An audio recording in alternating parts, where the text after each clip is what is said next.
Hey Savant Squad, what is happening? Don't forget to follow me on Instagram at The Savant Life and also search for my page on Facebook and give it a big old thumbs up. Hey, what is up YouTube? Welcome back to another brand new episode of The Savant Life. And on this one, unfortunately, we're talking about something that isn't necessarily great news. We're talking about a very tragic, avoidable incident and what we can learn from all of this, especially in the light of the fact that Bidar seems to have all of a sudden over the last 5 or 6 years become some kind of a tourist destination, especially for bikers and motor enthusiasts who are looking for this quick one-day trip to go ahead and enjoy some scenery, the old beautiful forts that exist in that town, and of course get a quick road trip in. Now, I'm not saying by any stretch of the imagination that Bidar is an unsafe place, but especially considering the kind of situation that is prevailing in the country or even in the world today, and the kind of mass paranoia that is being spread by false information and rumors in WhatsApp groups, what you can do to protect yourself. So let's get right into it. But before we do, let me just go ahead and set up the incident that happened over the last couple of days for those of you who might not be aware.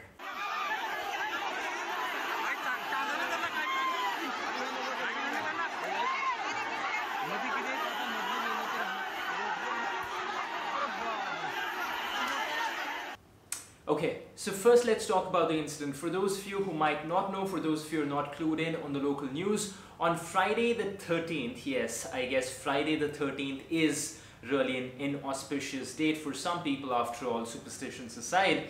Apparently, 3 men from Hyderabad were traveling to Bidar in order to visit a friend's house and obviously get a road trip in as well. Now, a couple of them were from Hyderabad and one guy was from Bahrain who was kind of visiting his country on a vacation, and on the way back they stopped near one of the smaller villages near Bidar, and they saw a bunch of kids playing and they decided to offer them chocolates. The guy who was visiting had brought chocolates from abroad and he gave the chocolates to the kids. Now these kids, because of whatever reasons, the papers are saying because they looked at the wrappers and they found the wrappers to be different because these were foreign chocolates, they refused it. But this guy, in his best of intentions, persisted and asked that little girl to take the chocolate nonetheless, and the kids finally started crying. The villagers around assembled, they got into an argument with these people, and one thing led to the other, and all of a sudden there were fisticuffs and they were beating the shit out of these tourists within no time. Now that itself is shocking, but it could have ended over there. And thankfully that would have been a bad incident. These guys would have had a terrible trip, but they would have still gotten back home in one piece. But it did not end over there. This situation escalated rather quickly. People from the neighboring areas started pouring in, and they were beating these guys up and they were recording videos of it as they went along because they suspected these guys to be child snatchers. Child snatchers are not going to hang around to get their ass kicked. That should have been enough of a clue. But these villagers, whether they were frustrated, they were angry, or they were just looking to take out their bottled up, pent up emotions on somebody else, I don't know. But they beat the shit out of these guys and they recorded all of it on their cell phones, and then they started circulating it on WhatsApp to their internal groups and also to the WhatsApp group of the neighboring village. So these guys immediately got in their car and tried to flee the scene.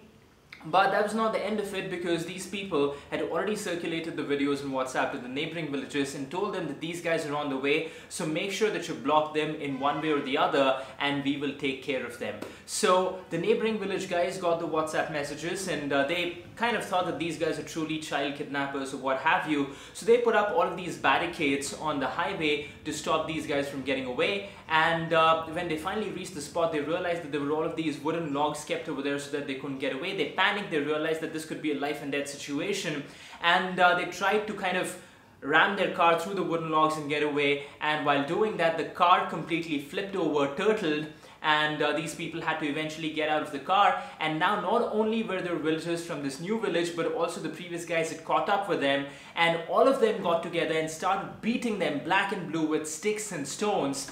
And it was chaos, it was pandemonium, it was like a scene out of a goddamn movie.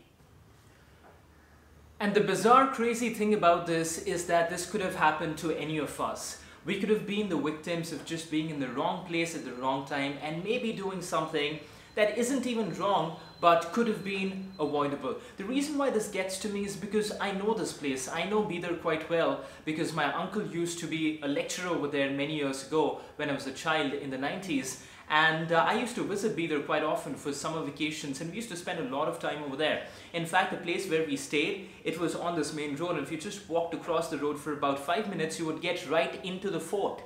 Yeah, you would just get right into the fort, and in those days, I didn't even have to be accompanied by an adult. I could just go over there on my own in the morning after having breakfast and just spend like a couple of hours in the fort wandering around on my own as a kid, and everything would be completely fine. It was a idyllic town that had seen better days. That was what Bidar was. But I think over the last 6 or 7 years, because of commercialization and technology and so many other things, this place has all of a sudden become a tourist attraction of some kind. First, I think the Kannada film industry started going and shooting over there. Then it was Bollywood to a certain extent. And it's on the border of Karnataka, so it actually has more of an influence of Hyderabad than it does of rest of Karnataka. So a lot of people from Hyderabad who wanted to do like this daily, not a daily, but a day bike trip, would just come down from Hyderabad. It takes barely about 3.5 hours. They would ride around the city, go to the forts, take a lot of pictures. And I don't think Bidar as a place and its people and its mentality was ready for this kind of a change. It is just the way it is. There are some towns and some cities that are meant to be tourist attractions, like, you know, Hampi, for instance, is one of those kind of places where people have been going since time immemorial. As a result, the locals are sensitized to that. However, in a place like Bidar, which was a very small, inward-looking kind of a city, town, whatever you want to call it, it didn't have that kind of a mentality. Nobody went to Bidar unless and until you were visiting relatives or you had some kind of work over there. And now all of a sudden people from all kinds of places, from Hyderabad, from Karnataka, from maybe even further north, are going down over there because it has all of a sudden become this tourist destination. People want to go out there and check out the Bidar Fort and the Rangeen Mahal and so many other tourist attractions. And I don't know if the locals over there are necessarily ready to welcome all of these people in, and especially in today's day and age wherein there is so much of fear and paranoia about people's motives and intentions, and rumors spread like wildfire, all thanks to WhatsApp. It is a very, very dangerous situation to be in. And I just want to take this opportunity, this platform that I have, to warn all of you that it's not just about Bidar, but any of these kind of places that you're going to, which are not really known to be tourist hubs. Be very, very careful. Be very careful about how you talk to people, what you talk to people about. Don't try to get too friendly unless and until you know the local language and you think you can come across as a trusted local with the other people. Stick to yourself, avoid going over there by yourself or in small groups, and be very, very aware of what you're getting yourself into, because these people are not playing around. It could end very, very badly, and that's what you have to realize. We all have to realize this. It sounds great when you go and put up those pictures on Instagram of this fort or that fountain or whatever else you visited, but at the end of the day, the risks that you're running, the perils that you can get into are very, very real. Now just think of this very instance in Bidar as an example. Now if those guys were not from Hyderabad or Telangana, but they were actually from Karnataka, and they knew how to speak the local language, they knew how to speak in Kannada, and maybe they could rationalize, maybe they could reason with the locals, and maybe they could make their case felt. But because they did not know how to speak the local language, even though they're from a place which is only a couple of hours away, but language makes a lot of difference in the world. Whether you like to admit it or not, it does. Maybe if they knew Kannada, they could have been able to explain their way out of the situation. But I'm pretty sure these guys did not know how to speak Kannada. They were from Telangana, they were from Hyderabad, and they must have tried to reason in Hindi or Urdu, and eventually did not go very well for them. Again, the point that I'm trying to make is, it sounds very romantic and adventurous, and everyone wants to, hashtag wanderlust these days. But you also have to be practical. The country right now, and the world in general, not just the country, is in a very, very negative place. Everyone is scared. Everyone is thinking that people are out to get them. And in that kind of an environment, you better stick to those areas that you're comfortable with, or else it could end very, very badly. Because, it is great to kind of have these adventures and memories, but at the end of the day, you have one life, and out of 3 people, 2 have been beaten up really, really badly, and one of them is dead. He's gone. He's never coming back for something as silly as offering a chocolate to a child, and the villagers misconstruing that to mean something else. It's a Sunday and I don't want to be really sitting over here and making this kind of a video, but at the end of the day it's a very important story, it's a very important topic, and it's paramount for all of us to realize the dangers that come along with traveling, with seeking adventure, with exploring new cultures and people, and I want you to be very careful about that.